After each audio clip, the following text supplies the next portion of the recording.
Now, I want to introduce Nikki to you. If you don't know, I'm sure some of you do know Nikki.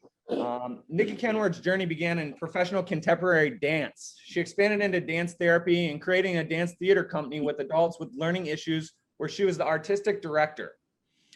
Always interested in body-mind connection integration, Nikki found craniosacral therapy and discovered the second great passion of her in her life.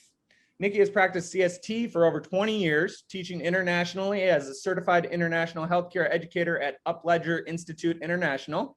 A pediatric specialist and trauma specialist, Nikki became fascinated with the new insights and information on the gut-brain connection and how these might help people with chronic digestive issues. As a result, Nikki wrote her book, It's All in the Gut, Let Your Second Brain Guide You to Optimal Health, and developed her class for the Upledger Institute International, CST, and listening to the enteric nervous system. So Nikki will be presenting about those topics today, also about, of course, the gut. So I'm going to go ahead and hand it right over to Nikki here. I'm excited to get started. Again, thank you everyone for being here with us. And if you're viewing on Facebook, thank you for doing that as well. All right, Nikki, I'm going to go ahead and hand it over to you. Thank you. Thank you, Justin. So thank you so much, Justin, for that great introduction and for developing this fabulous new series that will reach all our therapists, hopefully, and their clients, so we can begin to empower more and more people with this wonderful work. So today, as Justin's already said, is about gut feeling. That's such a common phrase we use in our language. We talk about having that gut instinct, gut feeling about things. We know that our gut will respond to our emotional state. But what is all the fuss about? All the talk now about the gut-brain connection, the emotional gut. What is it after all? It's a long tube that goes from the mouth to the anus, 9 meters in length. Food goes in one end, hopefully turns into feces in our intestines and comes out the other end. So that's not always a very appealing thought, not something people want to dwell on. They just want it to happen. And when you add the idea of its connection to mental health, which we are learning more and more about, what happens? We have a double taboo. People really don't want to talk about it, or a lot of people still don't. They don't want to talk about bowel movements. They don't particularly want to talk about mental health, especially if it's affecting them personally. So how can we become more open about bowel movements and mental health? It's so disempowering if we feel we can't talk or share about these things for fear of being judged and somehow being thought less of or incompetent or weaker or all those things that disempower us. Whereas we all know that if we had a broken arm or a broken leg, people would never judge us in that same way. But when you have two somewhat taboo subjects, life can be more difficult. So how can we be empowered to understand and connect with our emotional gut? And also to use all the new insights and research that there is available to us now to move forwards and be more connected to our guts and our mind. So this has been my passion for the last 5 years, sharing insights into the complex and beautiful world of the gut. So I use that word beautiful advisedly. And I hope to be able to share with you not just the complexity, but the incredible, beautiful system that we have there, which is so much more than just a long tube.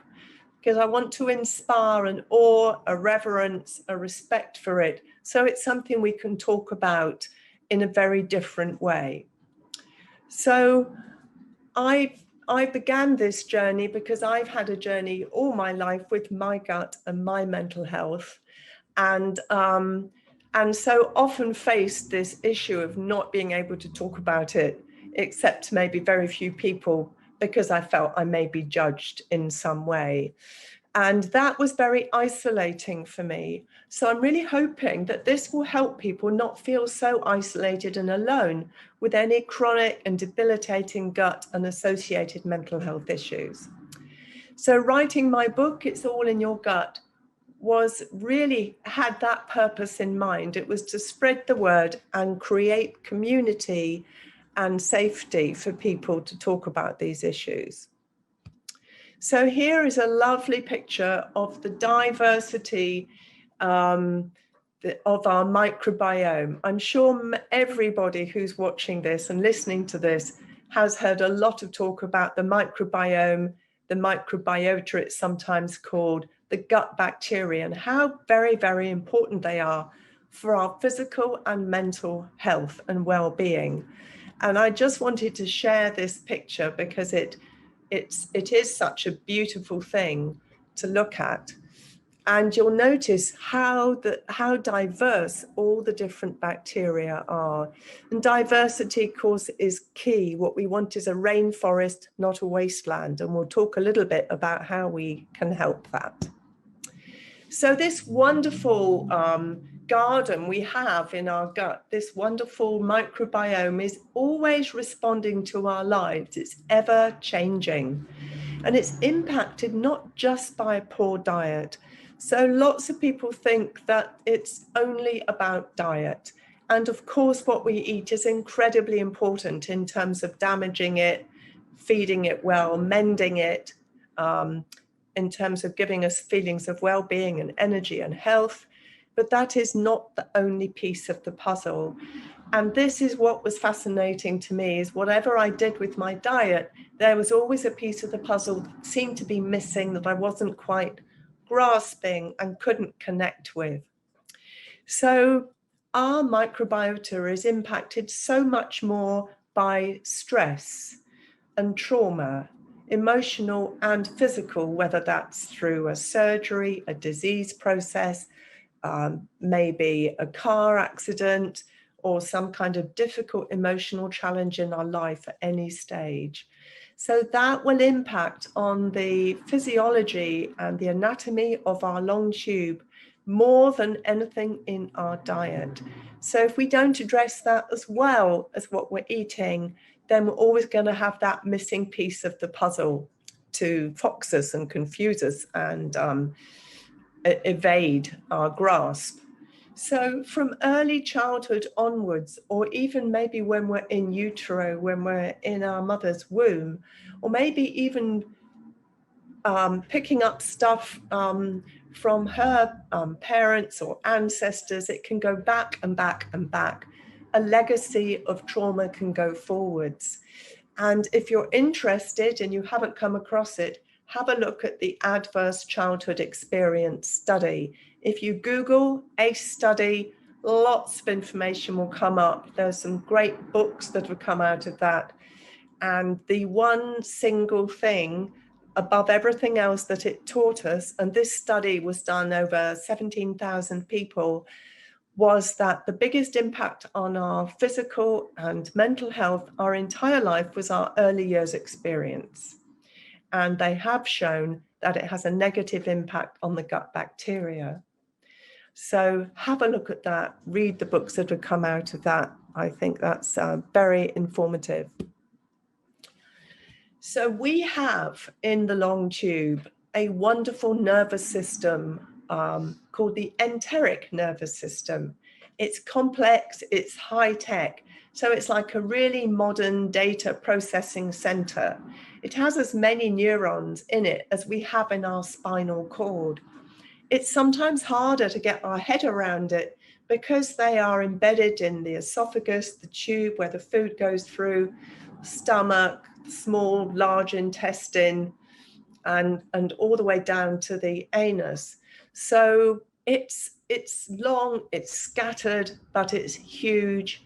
It's very, very complex. It's just as complex and clever as our brain and spinal cord. It's often now, as you may already know, called our second brain for that reason. So it becomes a little bit more complicated now, but also explains its impact on our mental health, because it's linked to the brain and the central nervous system and the autonomic nervous system hugely, and it will send many messages to the brain and receive messages from the brain. But also it has its own complete neural circuits. And so it can be autonomous. It can make a lot of decisions without referring to the brain in the head at all. So a lot is going on there. Now, I'm just sharing this because I realize that this is a short presentation, and it's not to give you all the anatomy of the gut. However, I just wanted to inspire you with a better visual or a sense of what that long tube is like. So we know we have this long tube, but if you were to cut a cross section of it, this round cross section, and then take a quadrant from it, you would have a picture like this. And just notice, don't even worry about the words, how many layers there are. Look at all those layers. And so we've got muscle, we've got fascia, the mesentery on the outside, bringing nerve supply, arterial blood to the intestines. Then we've got muscles, we've got nerve plexi embedded in the tube, in between the muscle layers. We've got the lamina propria, you can see, which is absolutely populated by many different endocrine and immune cells. And then we have the very delicate single cell epithelial barrier, that barrier between all those layers and the lumen, you'll notice in the bottom left-hand corner.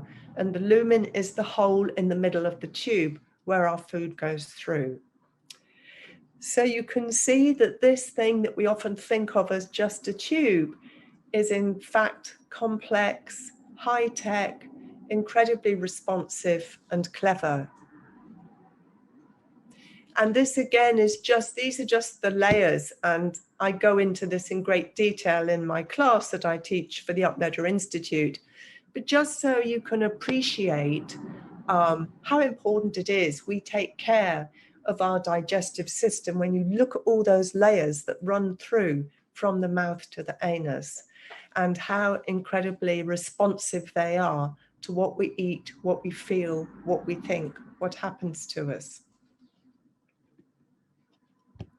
Now, populating those layers, so it gets even more inspiring, are lots and lots of different cells. So we've already just mentioned briefly the gut bacteria, the microbiome, and we know there are many, many, many of those.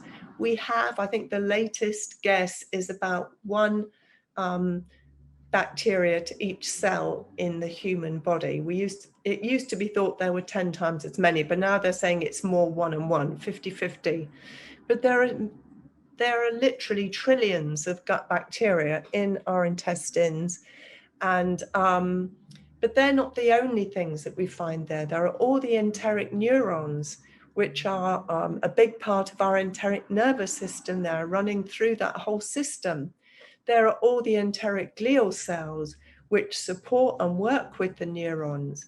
There are all our neuroendocrine cells. These are both neural cells and hormone cells.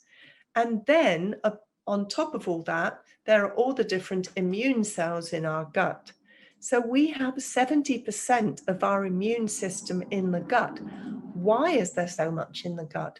Because it's kind of our first barrier to the outside world, apart from the skin. Whatever we eat and comes in or breathe or swallow, our body has to work out whether it's okay and it's safe to absorb into the body or not.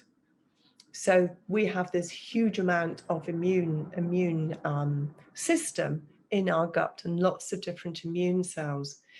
And what is so fascinating about these cells is that they are constantly talking to each other. So every decision that's made in our gut about, is this food good? What can we absorb from it?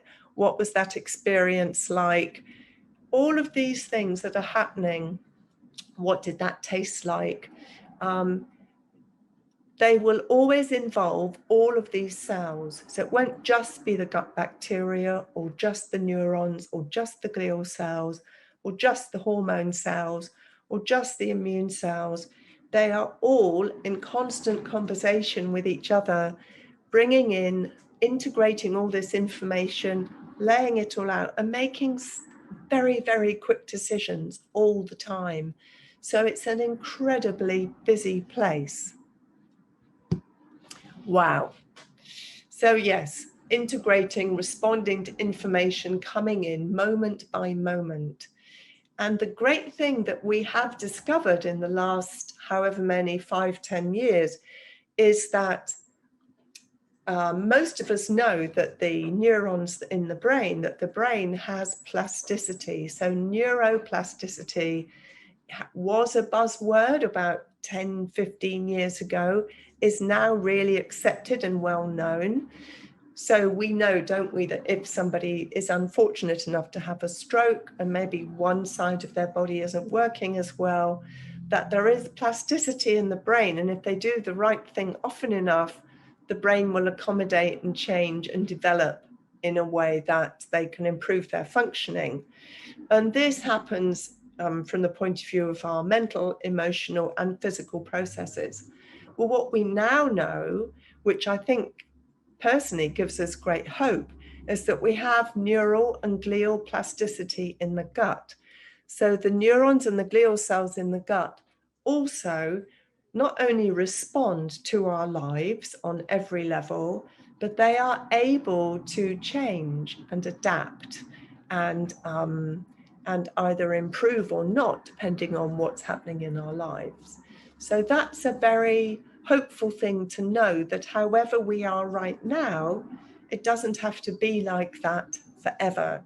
Things can change, and that our gut is responding moment by moment, just as our brain in our head does. So, as I've said, it can make its own decisions as well as making decisions with the central nervous system. It's responding to our physical, emotional, and spiritual state. And so a holistic approach is always going to be the way forward. And here just is a really lovely image, which I always have in my mind, of the outside world coming inside. So how does that long tube respond to the outside world that we find ourselves in? Well, all the challenges that come to us. So the environment we're in, our working environment, our home environment, whether we're in a city or a forest, the air that we breathe, so many things will impact us. And how do we receive it? How do all those incredibly responsive and complex and awe-inspiring layers respond to what comes in to us? Are we very relaxed as we receive things and our gut works out what's helpful and what isn't helpful? Are we more guarded perhaps? Maybe we're really fearful sometimes, or maybe we're really confident. Maybe we're always one way, or maybe we move between those states. So what creates those states, and how does that state impact on our tube?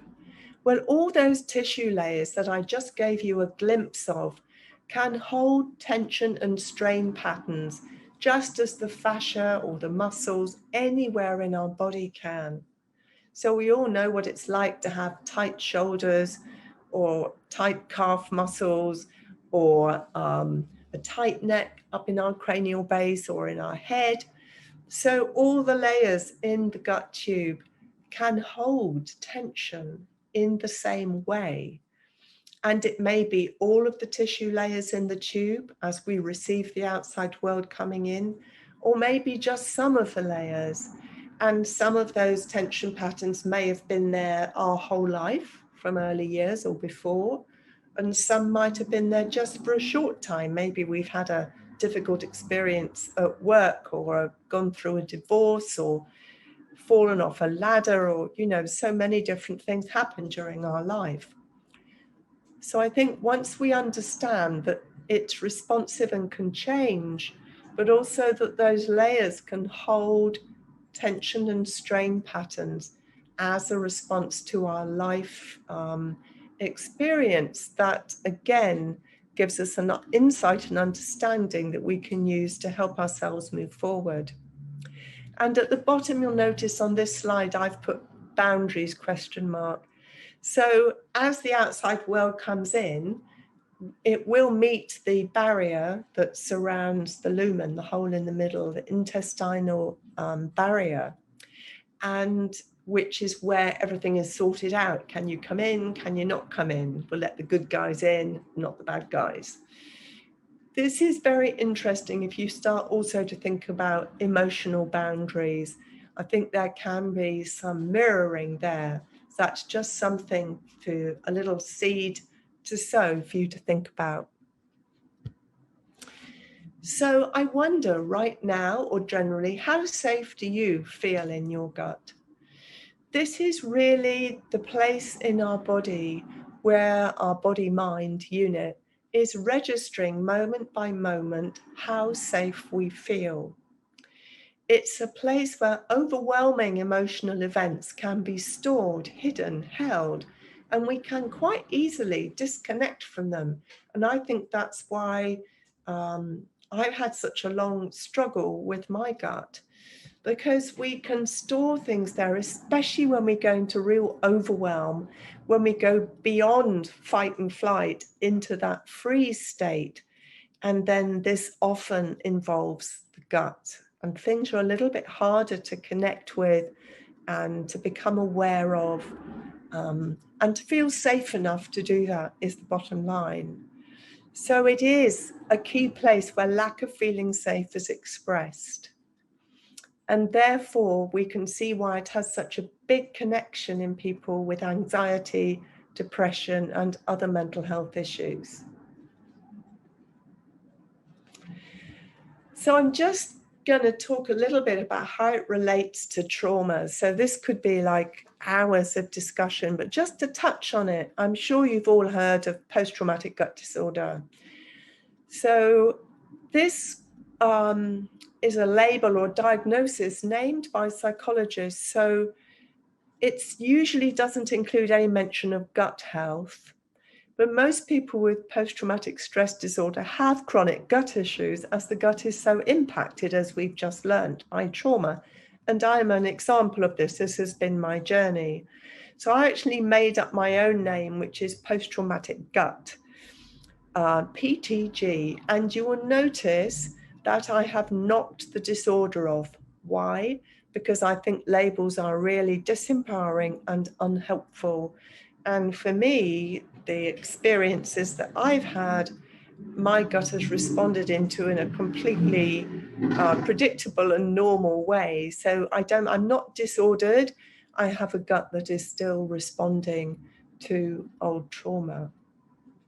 So that's a whole other discussion we could have about mental health diagnoses. But for me, I don't use the disorder word. So I can't really do this presentation without just mentioning all the Eastern philosophies. So whilst in the West, as I said at the beginning, we think of the gut as being this long tube that the poo goes through, and any connection to mental health, well, let's not talk about that either. But if you look at Eastern philosophies, whether you're looking at yoga, Tai Chi, Buddhism, all the traditions of meditation, the masters would encourage and expect that the students would focus their awareness in the lower abdomen especially, because they believe that this is the center for spiritual growth. So couldn't be more opposite to a Western view of the gut very often. And this is where I got really excited, because I felt that craniosacral therapy could kind of bring those two things together: the anatomy, the reality of the gut and the tube, but also its possibility for change and emotional and spiritual growth.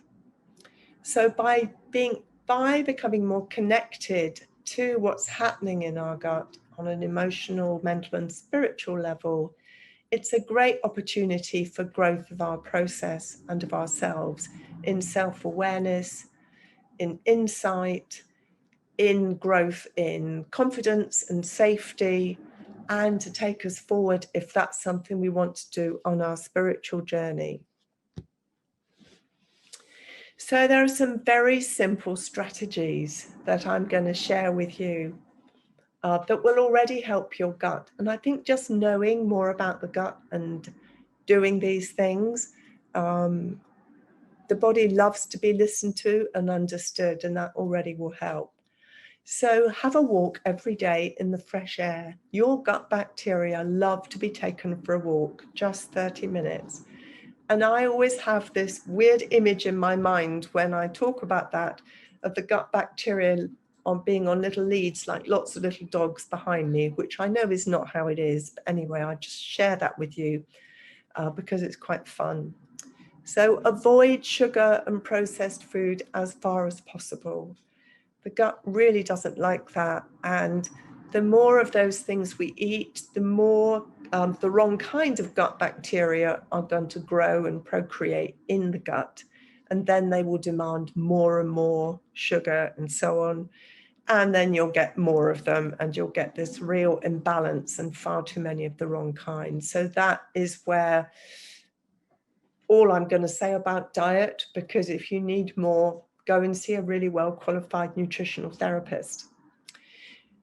The other really important thing is deal with the stresses in your life and make changes. Now, I know that's not always easy. Some things we can change, some things we can't. But it's an area that has to be looked at, because when we're under emotional stress and challenge, these layers, these wonderful layers we've been looking at, become tight and tense and twisted. The cell populations can't thrive. The blood circulation can't thrive. The barrier becomes weak and has patches of erosion in it if we're under stress, and starts to let the bad guys in. So it is so important. It doesn't matter if you drink water and eat avocado all day long. If you stay in a highly stressed life, you are probably not going to make much progress with your gut issue. So do more of what makes you happy. And I know lots of people say this now, but it is important, whether it's singing, dancing, exercise, reading, creating something, going for a walk in a forest. Making that time is really important. And I'm certainly not one to peddle the, how can I put this? The fad at the moment for toxic positivity, where it's like, yeah, everything's fine. I'm going to do this and I'm going to sing and go for a walk. I'm just saying, make those times to do things that feed you and nurture you, as well as looking honestly at the stresses and your emotional state. Both are really important. And of course, if you can, and you're lucky enough to have access, go and see an up-level craniosacral therapist who has been trained by me on the enteric work to get some real progress there. So I'm now, finally, before we have questions, I'm going to share a really simple, practical craniosacral therapy technique for everyone. We can all learn to do this. You don't have to be a craniosacral therapist. It's really lovely technique to share with people. So for example, if you're a massage therapist who's listening to this, or any kind of a body worker, or somebody who's just here because they're interested and they have some IBS going on, this is the technique for you. So we're going to do it together right now. So wherever you are, just make sure you're really comfortable. You could lie down if that's more comfortable for you, or just sit somewhere where your spine is reasonably straight, maybe supported against the back of a chair or sofa. And you can just settle for 5 minutes or so. And once you're there, I'd just like you to take a moment to go inside.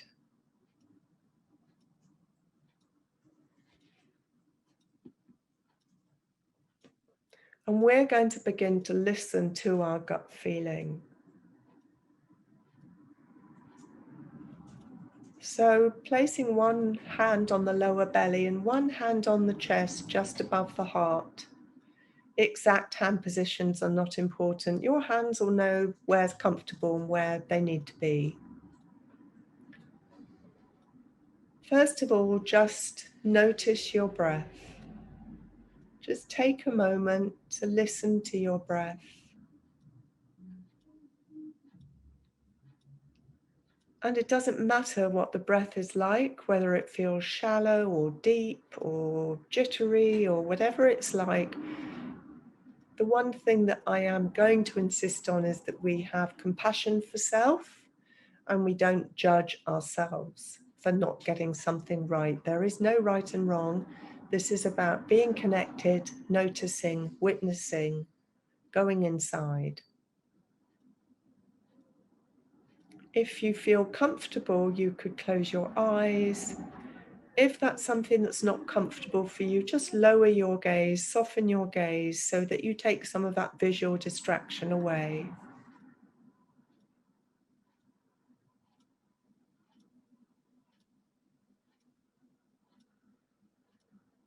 Soften your hands. So your hands are on your gut and just above your heart. Just allow your hands to be soft and warm and listening. So it's like each hand is a big ear that's listening to the tissue underneath.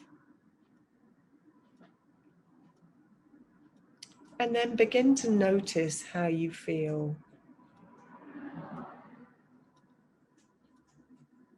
What are you noticing with your hands? Are you noticing with the lower hand on the belly any areas of tension? Does it all feel really soft? And you can move the lower hand around, just check in with more than one place. Notice how it feels. Maybe some places feel numb and you can't really feel very much at all.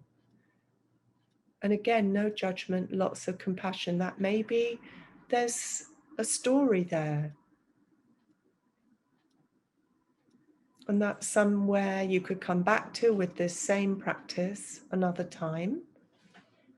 And just talk to that part of yourself and begin to create safety with your hand and your consciousness and your awareness.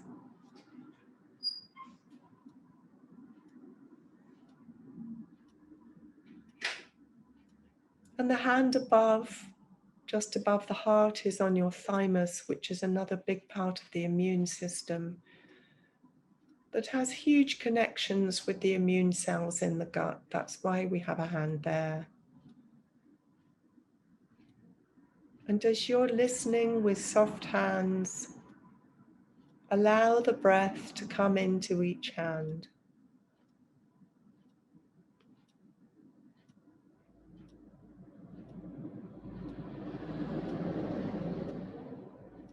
And your aim is not to change anything, it's to be safe and soft and listen and notice.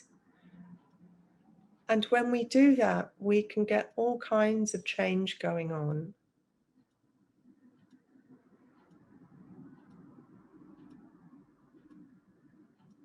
But our intention is not to make change, it's to listen to the body and with our hands to support the body so it can make its own changes.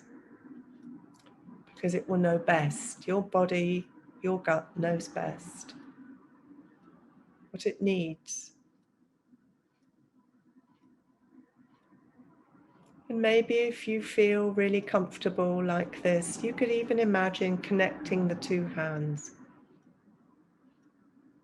Just imagining that connection between them, that powerful part of our immune system.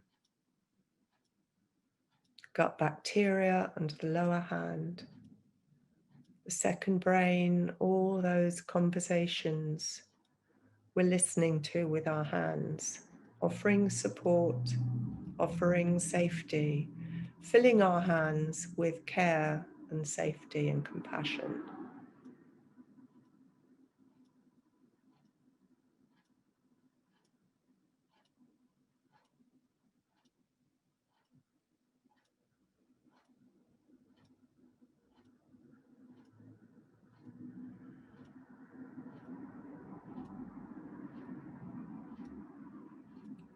And then when you're ready and there's no rush at all,